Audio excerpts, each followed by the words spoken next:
In 2007, the Harwood family moved into a Victorian farmhouse on the edge of Briar Ridge, Pennsylvania. A quiet town where nothing ever really happened. The house was old, creaky, and smelled faintly of rain-soaked wood. But it had character, and more importantly, it was affordable. On their first night, Anna Harwood awoke to a low humming sound coming from the walls. It wasn't the wind, nor was it the pipes. It was steady, almost rhythmic, like something alive pulsing through the structure. Her husband, Mark, dismissed it as old wiring, but every night the hum grew louder and stranger. By the third week, lights flickered without cause, mirrors fogged up in the middle of the day, and their daughter, Lily, started speaking to someone she called the man in the walls. When Anna asked her where he was, Lily would point to a corner of the room where no one stood. Neighbors later told the Harwoods about the house's dark past.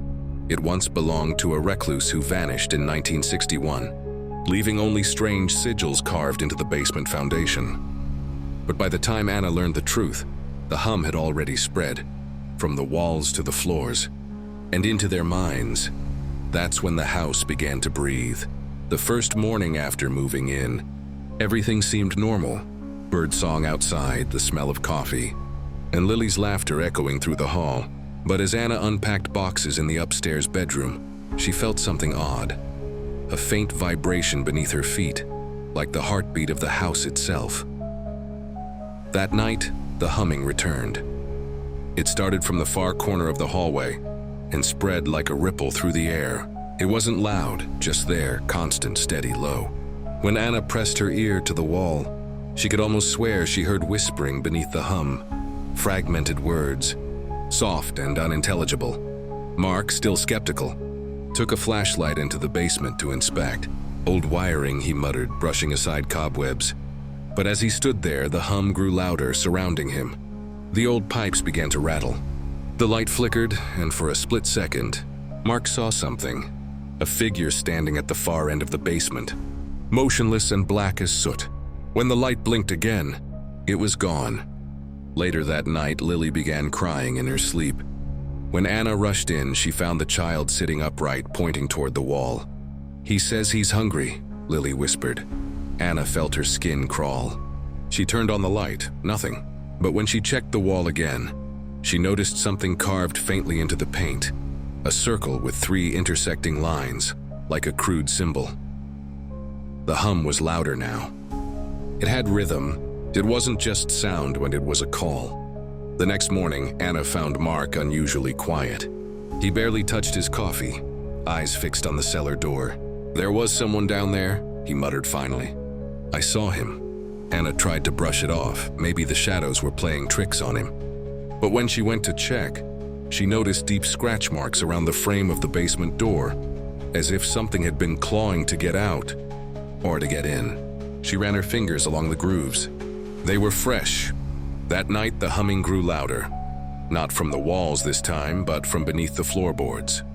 Lily's toys rolled across the room on their own, stopping in front of the basement door. Then came the tapping, slow, deliberate, like someone drumming their nails from the other side. Mark decided he'd had enough. He grabbed a hammer and pried the door open, flashlight in hand. The air that poured out was freezing, heavy with the scent of earth and rot. The stairs creaked under his feet as he descended. Halfway down, the humming stopped. Silence pressed against his ears until he could hear his own heart pounding. Then a whisper. Not Lily's, not Anna's. Something older, colder. "Don't come down."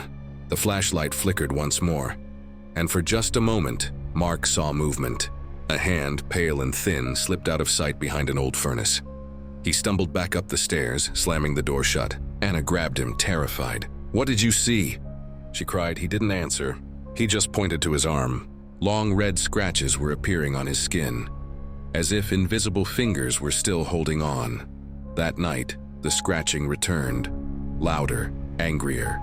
Anna lay awake, clutching Lily close as the noise grew from faint scrapes to violent pounding. Then between the thuds came a voice, a low whisper echoing through the air vents, calling Lily's name. "Lily." The little girl stirred. Her eyes fluttered open, dazed, as if hypnotized by the sound. She slipped out of bed and began walking toward the basement door. her small feet silent on the cold wooden floor. Anna woke with a start, realizing Lily was gone. Panic rushed through her veins as she followed the child's trail, only to see the basement door slowly creaking open by itself. The cold air from below made her breath visible in the dark. "Lily!" she cried, grabbing her just as she reached the top step. The child's eyes were glassy, unfocused. "He's calling me," Lily whispered, her voice trembling. "He says he's lonely." Anna slammed the door shut, heart pounding. She turned the lock and dragged Lily back to bed, whispering that it was just a nightmare. But deep down, she knew it wasn't. The next morning, Mark decided to check the basement again. Determined to find an explanation, he ripped away a section of the old floorboards. Beneath them was something that made his blood run cold. A bricked-up chamber. The mortar still dark with age. Carved into one of the exposed bricks were the words, "He never left." Mark stumbled back, his flashlight shaking in his hand. The air grew colder, and then, faintly from beneath the floor, came that same humming again, this time followed by laughter. After discovering the chilling message beneath the floor, the family's nights became unbearable. Every mirror in the house seemed colder, fogging up even without heat or breath. Reflections no longer matched movements. When Anna brushed her hair one evening, she noticed her reflection was a second too slow, then smiled when she hadn't. She froze. The reflection tilted its head slightly, eyes darker than her own. A faint whisper came from the glass. "You opened his door." The mirror cracked. Mark rushed in after hearing her scream, finding her trembling. The mirror shattered across the floor. "It's him," Anna whispered. "The one from the basement." That same night, they covered all the mirrors in sheets, desperate to block whatever was staring back. But at exactly 3:15 a.m., a loud crash came from the hallway. The covered mirrors had fallen one by one, revealing fresh cracks, each forming the shape of a human silhouette. Lily woke up crying, saying she saw a man with no face standing beside her bed, staring through the mirror on her dresser. When Mark checked, there was only a long handprint, burnt into the glass, still warm. The air smelled of damp earth and old wood, as if the house itself were breathing. When Anna tried to pray, every candle blew out at once. Then written in condensation across the last standing mirror were the words, "I see you." The reflection grinned, and for the first time, the shadow stepped halfway out of the glass. The following night, the house was eerily silent, but the silence wasn't peace, it was warning. The family gathered in the living room, terrified to sleep. Every creak of the wooden floor made them flinch. Then came the deep rhythmic sound, thud, thud, thud, rising from beneath the floorboards. Mark grabbed the flashlight and forced himself to descend into the basement again. The light flickered, catching dust swirling like ash. The once dry floor was now damp, the air thick with the stench of rot and soil. He noticed something new, long, muddy footprints leading from the far corner to the base of the stairs. Anna whispered from above, "Mark, come back." But he couldn't move. His flashlight caught a glimpse of something, a faint red light pulsing deep in the far wall. The old bricks there looked freshly disturbed. As he stepped closer, the air grew colder, almost freezing. Then from behind the wall came a low moan, followed by a childlike giggle. The light blinked out. Mark stumbled backward as the wall itself began to tremble. From the cracks seeped black water, thick as tar, carrying with it whispers that crawled into his ears. When he reached the stairs, a hand, cold and gray, gripped his ankle. Mark screamed and kicked free, racing upward as the basement door slammed shut behind him. The others pulled at the door, hearing him shout from the other side. Then silence. Moments later, the door slowly creaked open. Mark stood there, covered in mud, shaking. But when Anna looked into his eyes, she saw nothing familiar, only darkness staring back. He smiled, but his voice wasn't his own. "He's awake now." After that night, Mark was no longer the same. He sat in silence for hours, his eyes vacant, his breathing shallow. Anna tried to comfort him, but he recoiled from her touch, whispering things she couldn't understand, fragments of an ancient language that sent chills down her spine. The children avoided him. They said his voice changed when he spoke to them, deeper, colder. almost like two voices speaking at once. At night, they heard him wandering through the halls, murmuring to the walls as if someone or something was answering him. One morning, Anna found symbols carved into the basement door. They were crude but precise, drawn in what looked like dried blood. When she confronted Mark, he didn't deny it. Instead, he smiled, his teeth faintly stained red. "He told me to," he said. "He's been here long before us. I'm just opening the way." The house grew darker each night. Light bulbs shattered without reason. Furniture shifted on its own, and the air felt heavy, pressing down on their chests like invisible hands.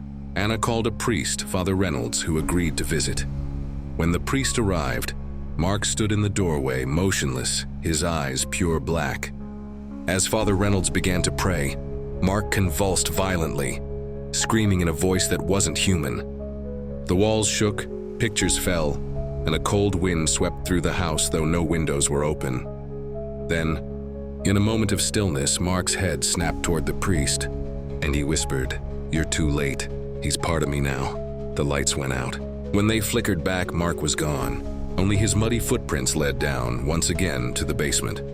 The following day, the house was eerily silent. Anna searched every room, calling Mark's name, but the only sound that answered her was the creaking of the old wooden floors. The priest had left in terror the night before, swearing he'd never return.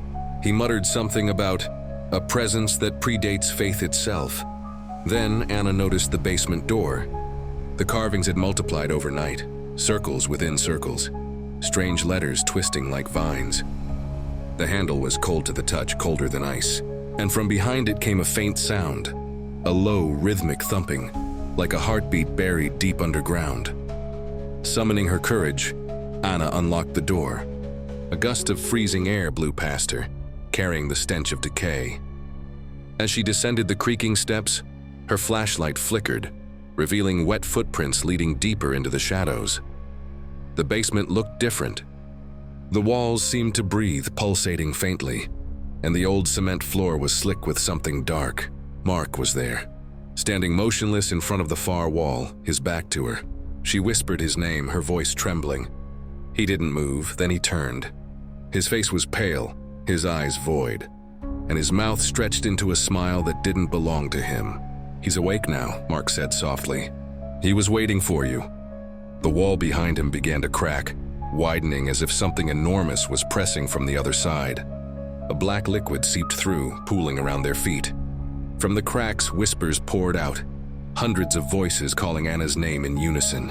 She screamed and ran, slamming the door shut behind her, but the heartbeat sound didn't stop. It grew louder. The basement door began to shake violently. Something was trying to get out. Anna didn't sleep that night.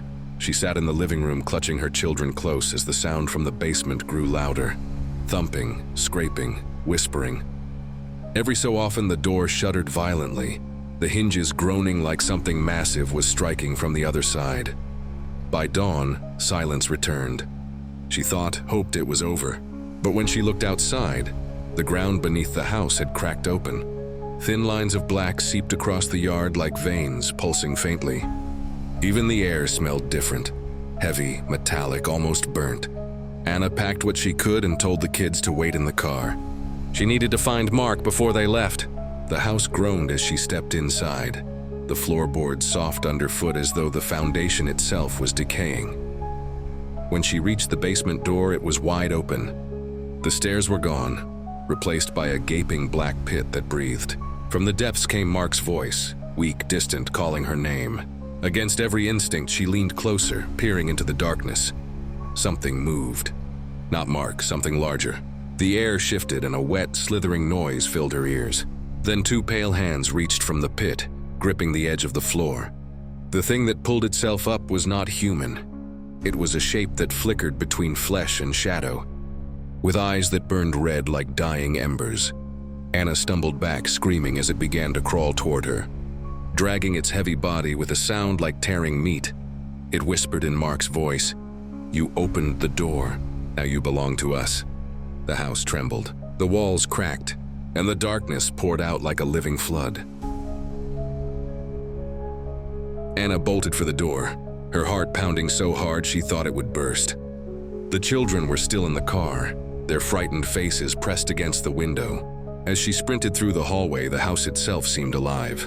Walls bending, the ceiling pulsating like a lung-inhaling darkness. She reached the front door and yanked it open, only to find an endless black fog outside. The street was gone. The trees, the sky, even the neighbors' houses had vanished, replaced by a swirling abyss that hummed with whispering voices. The world beyond their yard no longer existed. Behind her, the thing from the basement moved. She could hear it crawling along the walls, dragging its claws across the wooden floor, leaving behind deep, smoking gouges. "You can't leave," it hissed, its voice layered with dozens of tones, Mark's among them. "This house is no longer part of your world." Anna screamed for the children to run, but the car doors wouldn't open. The glass windows began to fog up from the inside, handprints smearing across them. The kids were pounding on the glass, their screams muffled as though underwater. She grabbed a crowbar from the porch and smashed at the door, but it didn't budge. The car seemed fused with the driveway, consumed by the same pulsating blackness creeping up the walls. From the corner of her eye, Anna saw movement, a flicker of white. Mark stood in the window, staring at her, his face twisted with both agony and something else, satisfaction. Then the ground split open with a deafening roar. Shadows poured out, wrapping around her legs like smoke. Anna screamed as the darkness dragged her toward the basement once again, whispering in unison, "You never should have come here." When Anna opened her eyes, she was lying on the basement floor. The air was cold and thick with the smell of rot. All around her, the walls pulsed faintly, veins of blackness spreading through the wood like infection. She tried to move, but something held her down, shadowy hands pressing against her skin, whispering words that made no sense, but burned in her ears. "Where are my children?" She screamed, her voice echoing endlessly. A low laugh answered. From the darkness ahead, Mark emerged, or what was left of him. His face was pale and sunken, his eyes glowing faintly red. "They're safe," he said, his voice hollow, trembling. He promised they'd be safe if I stayed. Behind him, the cracks in the wall widened again, revealing the thing, the entity that had haunted the house for centuries. It had no clear shape, only a mass of writhing darkness, eyes blinking open and closed across its surface. It whispered to her, not with sound, but directly into her mind. "The house lives through those who stay." Anna fought to crawl toward the stairs, but the shadows wrapped tighter, pulling her down. For one brief moment, she saw her children standing at the top of the basement steps, pale, motionless, eyes blank. They turned and disappeared into the house. The last thing Anna felt was the cold seeping into her chest, her body becoming part of the house itself. Her scream was swallowed by the walls. Years later, new owners would move in, laughing about the house's dark history. They'd say the whispers were just the wind, the flickering lights just old wiring. But at night, beneath the floorboards, something still breathes. The house was never haunted. It was alive.